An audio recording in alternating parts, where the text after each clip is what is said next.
Olá, tudo bem? Vamos dar início a mais uma videoaula da leitura do nosso material didático com a apostila do terceiro ano do ensino médio, disciplina de Educação Física, Colégio Senac Farroupilha.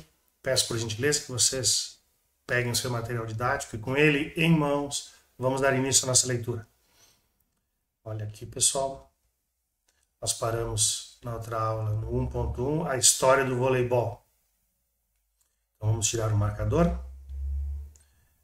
e vamos dar início à leitura do nosso capítulo. 1.1 História do voleibol. O voleibol percorreu um longo caminho desde que foi inventado em 1895 pelo visionário professor William G. Morgan, no ginásio da Associação Cristã de Moços na cidade de Holyoke, Massachusetts. Morgan, 1870-1942, nasceu no estado de Nova York e entrou para a história como o inventor do jogo de voleibol, ao qual originalmente deu o nome de mintonete. O professor Morgan concluiu seus estudos de graduação em Springfield College em YMCA, Young Men's Christian Association, Associação Cristã de Moços, onde conheceu James Naismith, que em 1891 havia inventado o basquete.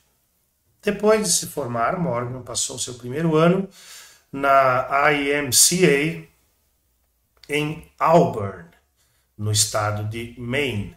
Durante o verão de 1895, mudou-se para a YMCA em Holyoke, no estado de Massachusetts, e se tornou diretor de educação física.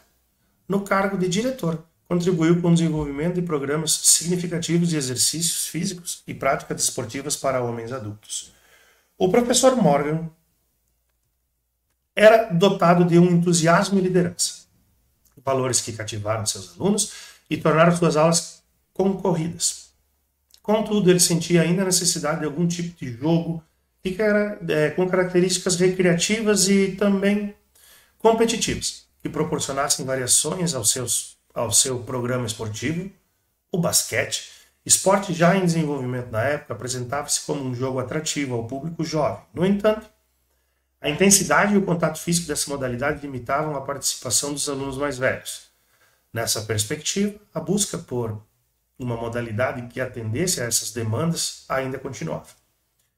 Embora tentasse encontrar alguma modalidade para servir de base para a construção de um novo esporte, ou que, pelo menos, pudesse ser adaptada a condições que necessitava naquele momento, não lhe ocorria nada. O professor chegou a cogitar o tênis, mas como essas modalidades exigiam equipamentos como raquetes, bolinhas, uma rede e outros implementos, logo foi descartado. Contudo, a ideia de uma rede dividindo a área de jogo em duas metades lhe pareceu apropriada. Assim, a partir de sua experiência prática atuando no ginásio da YMCA, bem como dos seus métodos específicos de treinamento esportivo, desenvolveu um esporte de rede, cuja altura máxima seria 1,98 m, 6 pés e 6 polegadas do solo. Seria necessário uma bola. Entre as testadas estava a bola de basquete, mas seu tamanho e peso não eram apropriados. Então Morgan solicitou a confecção de uma bola à empresa A.G. Spalding e Bros, que ficaria conhecida mundialmente pela produção de bolas de basquetebol, beisebol e outros esportes.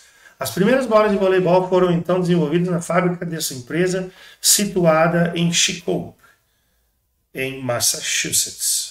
As primeiras unidades foram produzidas com revestimento em couro e uma camada cilíndrica interna de borracha.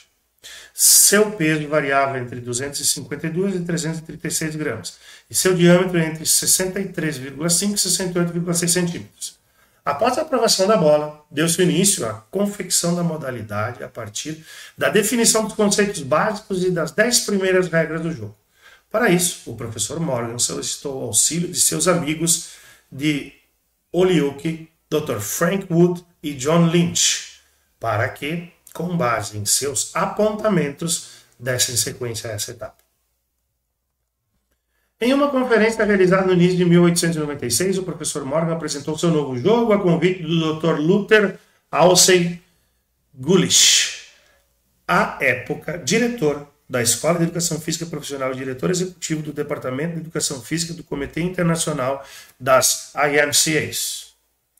O evento foi organizado e realizado na IMCA College em Springfield e reuniu todos os diretores de educação física dessas instituições. Para a demonstração da nova modalidade, Morgan organizou 2 equipes de 5 jogadores em cada uma. Uma das equipes tinha como capitão o prefeito de Holyoke, J.J. Curran, enquanto a outra era liderada pelo chefe do Corpo de Bombeiros, John Lynch. Na conferência, Morgan explicou que a nova modalidade foi desenvolvida e projetada para ser realizada em um primeiro momento em ginásios e salas amplas, próprias para a prática de exercícios físicos, mas poderia ser praticada também ao ar livre, em praças, parques, etc. No entanto, se referia à configuração da modalidade. Estava a participação de um número limitado de jogadores com o objetivo de manter a bola e o movimento de um lado para o outro sobre a rede. Após assistir à demonstração e à explicação de Morgan, o professor Alfred T.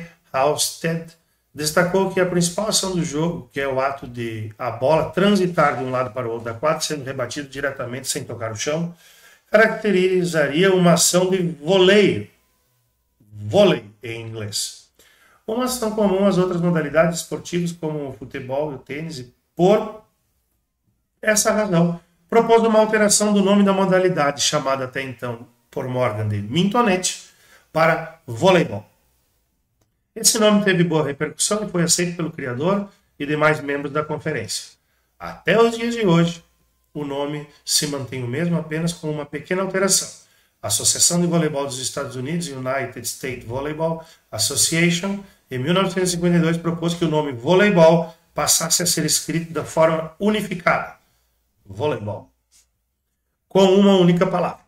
Então, o nome da modalidade passou a ser voleibol em português, mas a sigla da associação manteve a escrita original USVBA. Depois de trabalhar na revisão e validação das regras do jogo, o professor Morgan enviou uma cópia manuscrita para a Conferência de Diretores de Educação Física da IMCA, para servir como um guia para o desenvolvimento e divulgação das novas modalidades. Uma comissão foi nomeada para estudar as regras e produzir sugestões para a promoção e o ensino do jogo. Um breve relatório sobre a modalidade e suas regras foram publicadas na edição de julho de 1896 da Physical Education. Essas regras foram incluídas na edição de 1897 do primeiro manual oficial North American IMCA Athletic League. 2 escolas profissionais de educação física foram as responsáveis por disseminar a prática do voleibol: a Springfield College, em Massachusetts, e a George Williams College, em Chicago. Agora em Downers Grove, Illinois. Essas instituições incentivaram os diretores de educação física da IMCA a adotarem o voleibol em todas as suas sociedades nos Estados Unidos, Canadá e em outros países. Em 1900, o Canadá se tornou o primeiro país estrangeiro a adotar o jogo. Em 1908, o voleibol chegou ao Japão, China e Índia. 2 anos depois, em 1910, chegou às Filipinas e, posteriormente, expandiu-se para outros países como México, países sul-americanos, europeus e africanos. Em 1913, o voleibol incluiu no programa dos primeiros Jogos do Extremo Oriente, organizados em Manila. E essa ação consolidou, de fato, o desenvolvimento do voleibol no continente asiático. É importante destacar que o voleibol, por um longo período, teve as suas regras adaptadas para ser praticado no continente asiático. Entre as principais adaptações estava a utilização de 16 jogadores durante uma partida para fim de aumentar o número de participantes nos jogos e eventos. Essas adaptações foram propostas por Franklin H. Brown, secretário honorário de Educação Física do Comitê Nacional da IMCA, cuja função era difundir o voleibol no Japão. De acordo com o site da Federação Internacional de Voleibol, Robert C. Cubon, em 1916, escreveu um artigo publicado na Spalding Volleyball Guide, que apontou o crescimento do voleibol nos Estados Unidos. Nessa publicação, Cubon estima que o número de praticantes da modalidade naquela época alcançou a marca de 200 mil pessoas. Para chegar a esse número, o autor considerou a prática da modalidade na IMCA, nas escolas e faculdades americanas e encontrou, respectivamente, uma quantidade de praticantes na ordem de 70 mil, 50 mil, 25 mil e 10 mil, o que totalizava 150 mil participantes do voleibol. O restante, para atingir a notável marca de 200 mil praticantes, nesse caso 45 mil praticantes, o site da federação não informa. No entanto, acredite-se que esse valor seja atribuído àquelas pessoas que praticavam voleibol ao ar livre e em caráter informal, como em parques, praças e demais locais de lazer. Ainda em 1916, outra conquista se concretizou para o voleibol. A National College Athletic Association, amplamente influenciada pela IMCA, publicou as regras do voleibol e ainda uma série de artigos sobre a modalidade que contribuiu para a sua difusão entre os jovens universitários. Diante desse processo evolutivo, algumas alterações foram propostas a fim de conceder dinamismo para a jogabilidade do esporte, como a limitação do número de participantes a 6 jogadores por equipe, em 1918, e o número máximo de apenas 3 toques na bola, modificado em 1922. No transcorrer da sua evolução, a prática do voleibol se dá no âmbito do lazer e da recreação, já que, até o início da década de 1930, poucos eventos esportivos em caráter de festivais ou mesmo de caráter competitivo existiam, tanto no cenário nacional quanto internacional. A partir de então, competições nacionais começaram a acontecer em vários países, ainda que, em muitos deles, as regras da modalidade fossem diferentes, talvez em razão de adaptações criadas para enquadrar a modalidade dentro da realidade de cada país. A prática da modalidade em nível competitivo permitiu ao voleibol um crescimento significativo no cenário internacional. Desde então, muitos países começaram a se destacar, como é o caso dos países da Europa Oriental, que já naquela época apresentavam um nível de jogo em alto desempenho.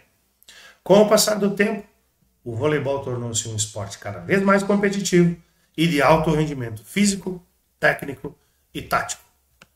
Paramos aqui então, pessoal. Vamos fazer uma marcação para que possamos retomar na próxima aula, certo? Espero que todos estejam acompanhando as nossas leituras, os nossos estudos. Até a próxima!